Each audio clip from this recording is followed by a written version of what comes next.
Being that little bit different can be tough, but in what is known as a homophobic community, the sporting world can make it a bit more difficult. This documentary explores the ideas around homophobia, as well as what influential organisations can do to tackle it.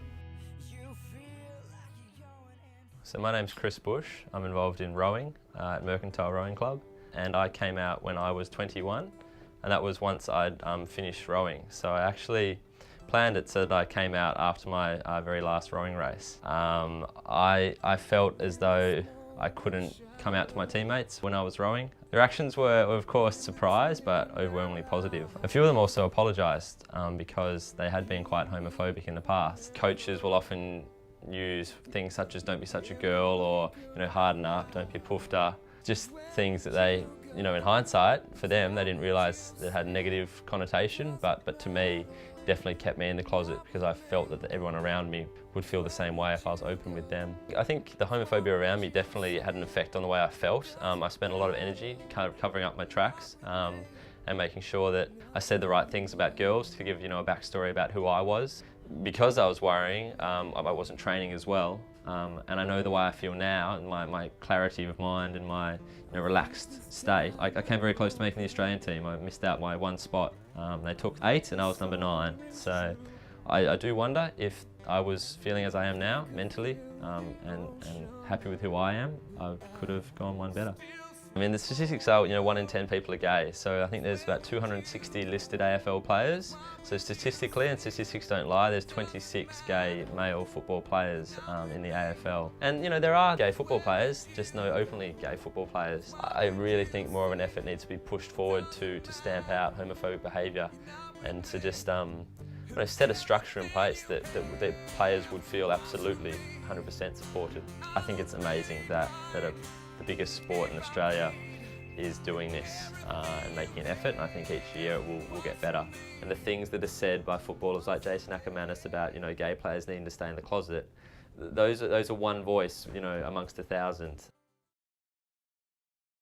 Some of the biggest names in football are lending their voice to a campaign to stamp out homophobia. While the Players Association wants attitudes to change, there's a claim the AFL's dropped the ball. Brett Johnson, I'm General Manager of Player Development at the AFL Players Association. My role is to manage a program which aims to enhance the personal development and wellbeing of our players, past and present. I guess we at the AFL Players Association, we talk about a first-class sporting workplace, and we want all of our players, our members, to make sure, or we want them to be able to go to work and feel like they belong. In 2013, the players sought to increase their involvement in Idaho, which involved this targeted campaign, Footy for Idaho, which involved an initial video by players talking about how homophobic language can, impact on others, and the message was, as I said, driven through social media. It also then provided the tools for the general public community to then spread the message. This May 17 is Idaho Day, International Day Against Homophobia. Homophobia has no place in society, and it definitely has no place in our game. This year we are raising awareness of the damaging impact that homophobic language has within sport and the community. This campaign is driven by the Players Association, and while the AFL does fund education programs for the grassroots level, Jason Ball says the league has a lot of ground to make up in this area. The idea behind it was, again, using the players. The players were really enthusiastic about it and wanted to really use their voice to really drive the message, because they understand, again, the impact they can have on, especially in the community. It's really important, I guess, as I said, for our members to feel like they belong in their workplace, and it's important the association has a voice and creates an inclusive industry, and it will help shape an inclusive industry, but also the players, as role models, and having that united voice to really have an impact and spread the message amongst the community. And that's something the players are really passionate about and feel like they can have an influence. My name's Paige Cardona, and I'm currently a female football player for the Darebin Falcons. The importance of sport in my life, to me, it's been the one constant in my life. People will come and go and landscapes change, and There's always things that happen, but one thing you can never take away is sport. I do think homophobia exists in the AFL, whether that's from a player's point of view, that players that are involved with the clubs, or if it's just people generally in the stands that sort of yell things and say things. I think the reason there's no play that's come out yet is probably because of a few reasons. One probably being that they're probably worried about being accepted by the general community and the effects that that will have on their playing career as of now and into the future. And the other probably reason for it is that the backlash probably from people in the media or fans in general, and what they're going to have to go through with family, friends and all those people associated with that player.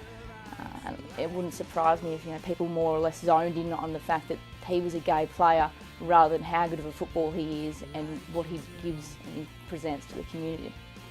I think what the AFL are doing to stand out homophobia is a couple of initiatives such as Athlete Alley and Idaho campaign, which have been really well supported and backed by some really big AFL players in the way of Joe Watson, Lenny Hayes, Luke Ball, Daniel Jackson and Brock McLean, who have been really proud and passionate about this campaign and have offered their voice to help. And I think that in itself sends a really strong message, especially given their stance in the game currently.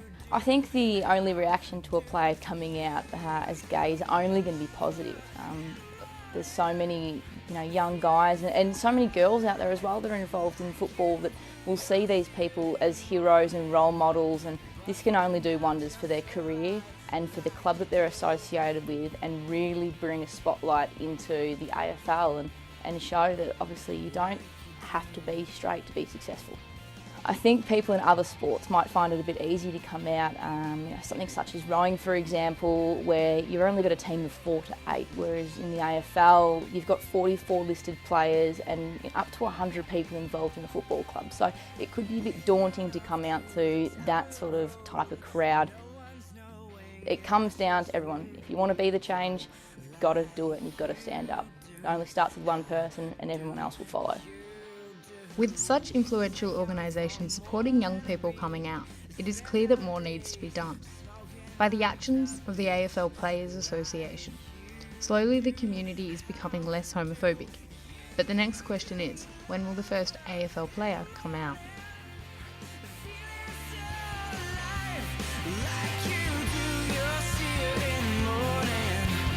But for now, just survive like you do. You love her in the morning, feeling so alive. Like you do, you'll see her in the morning. But for now, just survive.